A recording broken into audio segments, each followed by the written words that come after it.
Legal provisions में change करके सरकार द्वारा धीरे धीरे कैश डीलिंग्स को कम किया जा रहा है। आपसे यह अपेक्षा की जाती है कि आप अपनी सभी फाइनेंशियल ट्रांजैक्शंस को या तो बैंकिंग ट्रांजैक्शंस के मार्फत से करें या फिर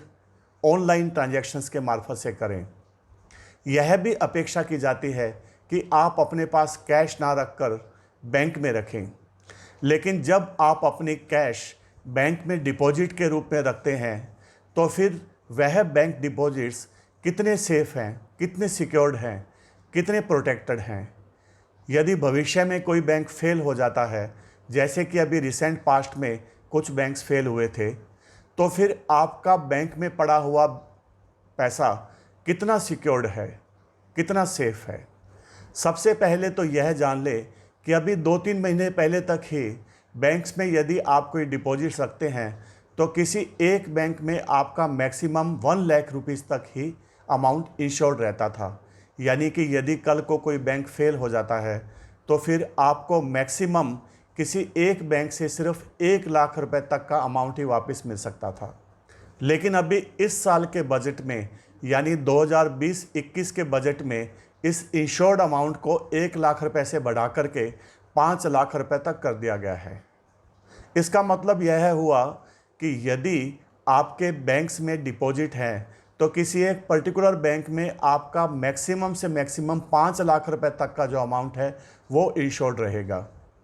लेकिन यह भी याद रखें कि यहाँ पर एक बैंक का मतलब यह है कि यदि आपने किसी एक बैंक की अलग अलग ब्रांचेज में और अलग अलग अकाउंट्स खोलकर भी आपने अलग अलग अमाउंट्स अगर उस बैंक में रखे होंगे तो उन सारे अमाउंट्स का टोटल किया जाएगा तथा वह टोटल इस समय ज़्यादा से ज़्यादा 5 लाख रुपए तक का अमाउंट आपका इंश्योर्ड रहता है।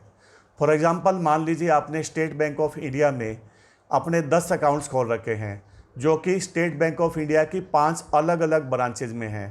तथा इसमें आपका करंट अकाउंट भी हो सकता है, सेविंग अकाउंट भी हो सकता है, आपके कुछ एफडीज भी हो सकते हैं। तो इस प्रकार से सिर्फ एक बैंक यानी कि स्टेट बैंक ऑफ इंडिया में यदि आपने अलग अलग प्रकार के अकाउंट्स खोल रखे हों तथा अलग अलग ब्रांचेज में भी अकाउंट्स खोल रखे हों तो आपके सारे अकाउंट्स को मिला करके, सारी ब्रांचेज में आपके अकाउंट्स को मिला करके टोटल अमाउंट आपका 5 लाख रुपए तक का ही इंश्योर्ड रहेगा और उसमें इंटरेस्ट भी इंक्लूडेड है।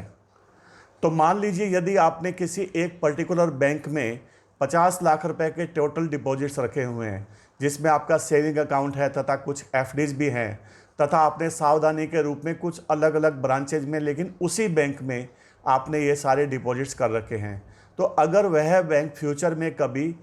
बैंकरप्ट होता है तो आपको मैक्सिमम 5 लाख रुपए तक का अमाउंट ही इंश्योर्ड अमाउंट के रूप में मिल सकता है। बाकी जो आपका 50 लाख का टोटल अमाउंट था वो आपको हो सकता है नहीं मिले। आपके बैंक डिपॉजिट्स का इंश्योरेंस जो इस प्रकार से किया जाता है वह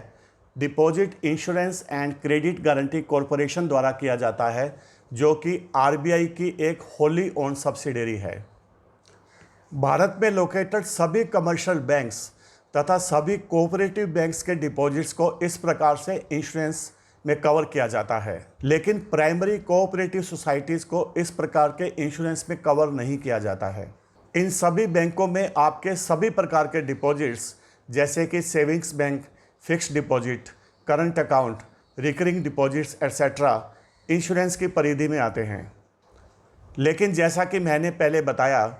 मैक्सिमम अमाउंट जो किसी एक बैंक में आपके सभी अकाउंट्स तथा आपके सभी डिपॉजिट्स के लिए होता है वह है टोटल 5 लाख रुपीज़ तक का amount including the principal amount and the interest amount.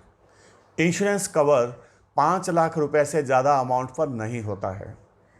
आपके बैंक डिपॉजिट्स पर इस प्रकार का जो इंश्योरेंस कराया जाता है उसका प्रीमियम उस बैंक द्वारा भरा जाता है तथा आपको अलग से उस प्रीमियम को भरने की ज़रूरत नहीं पड़ती है तथा आपके 5 लाख रुपए तक के जो डिपॉजिट्स हैं वो अपने आप इंश्योर्ड रहते हैं। लेकिन मान लीजिए कोई बैंक बैंकरप्ट हो गया तो क्या फिर यह इंश्योर्ड अमाउंट आपके डिपॉजिट्स के बदले में आपको तुरंत पे किया जाएगा? ऐसा नहीं है, क्योंकि जब कोई बैंक बैंकरप्ट होता है तो वह लिक्विडेशन की प्रोसेस के थ्रू जाता है तथा उस प्रोसेस के दौरान अपॉइंट किए गए लिक्विडेटर द्वारा इस कॉरपोरेशन को इंश्योर्ड अमाउंट का क्लेम भेजा जाता है तथा उस क्लेम के भेजे जाने के बाद उसको एनालाइज कर उसको अल्टीमेटली सैंक्शन किया जाता है। इस प्रोसेस में कई सालों का टाइम लग सकता है। For example, deposit insurance and credit guarantee corporation की वेबसाइट से पता लगता है कि कुछ बैंकों के इस प्रकार के क्लेम कई वर्षों से पेंडिंग है। एक बैंक का इंश्योरेंस क्लेम तो 2012 से अभी तक भी पेंडिंग है, यानी कि उस क्लेम को क्लियर करने के लिए 8 वर्ष पहले से ही लग गए हैं, जबकि एक्चुअली में उस क्लेम को करने में भी 3-4 वर्ष पहले लगे होंगे। तो इस प्रकार से फिर आप देख सकते हैं कि यदि कोई बैंक फ्यूचर में बैंकरप्ट होता है तो फिर आपका जो डिपॉजिट अमाउंट है उसका इंश्योरेंस आपको मिलने में काफ़ी समय लग सकता है। लेकिन कई बार किसी बैंक के बैंकरप्ट होने के बाद भी उसके पास में सफिशेंट अमाउंट हो सकता है जिसके थ्रू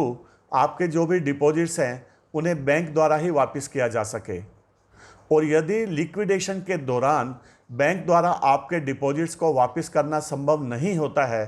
तो ही फिर इस प्रकार से जो इंश्योरेंस किया जाता है अप टू 5 लाख रुपीज़ के डिपॉजिट अमाउंट के लिए, उस इंश्योरेंस के मार्फत आपको आपका डिपॉजिट का amount up to that limit वापस किया जा सकता है। तो फिर ऐसी स्थिति में आप क्या कर सकते हैं? यदि आपके पास बैंक में रखा हुआ अमाउंट 5 लाख से काफ़ी ज़्यादा हो,